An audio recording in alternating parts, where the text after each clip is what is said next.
Good morning. இது Monday morning. கொஞ்சம் டிஸ்டன்ஸில் இருக்க கோவிலுக்கெல்லாம் லக்ஷனா கூட போவேன், இல்லைன்னா அவங்க அப்பா கூட போவேன். லக்ஷனாக்கு இப்போ வர முடியல அப்படிங்கிறதுனால நாங்கள் போயிருந்தோம். திருச்செந்தூர் முருகன் கோவில், வடபழனி முருகன் கோவில், திருவேற்காடு இங்கெல்லாம் போயிருந்தோம். இது வந்துட்டு சாட்டர்டே லஞ்ச். திருச்செந்தூர் முருகன் கோவிலில் வந்துட்டு மார்னிங் சீக்கிரம் போயிட்டோம்னா ஓகே. அதுக்கப்புறம் தான் கொஞ்சம் க்யூ வந்துட்டு பெருசாக இருக்கும். அதை பார்த்துட்டு சில பேர் போயிடுவாங்க, ஐயோ ரொம்ப கூட்டமாக இருக்குது அப்படின்னு.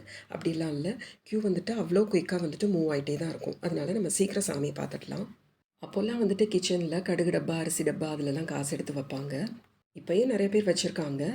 நான் வந்துட்டு தனியாக ஒரு ஜாடியில் போட்டுகிட்டே இருப்பேன். காலையில் எழுந்திரிச்சோன்னே அதில் ஒரு 20 ரூபாயாவது போட்டுருவேன். அதுலேருந்து காசு எடுத்தாலும் எப்படியாவது மறுபடியும் வைக்கிற மாதிரி அதில் வந்துட்டு பணம் சேர்ந்துடும். நீங்களும் ட்ரை பண்ணி பாருங்கள். லஞ்ச் எல்லாம் முடிச்சுட்டு கிச்சனெல்லாம் க்ளீன் பண்ணிவிட்டு, இந்த கிச்சன் மேட் மட்டும் சட்டுன்னு அழுக்காயிடும். வீக்லி ஒன்ஸ் அப்படின்னு பார்க்காம அழுக்காயிடுச்சு அப்படின்னா நான் சேஞ்ச் பண்ணிடுவேன். வீடியோ ஆன் பண்ண மறந்துட்டேன். தக்காளி சாதம், கடலைப்பருப்பு துவையல், பீக்கங்காய், எக் ஒயிட் போட்டு பொரிச்சிருந்தேன். லக்ஷனாக்கு வந்துட்டு வார்ம் வாட்டர், கொய்யாப்பழ ஜூஸ், கேரட் ஜூஸ்.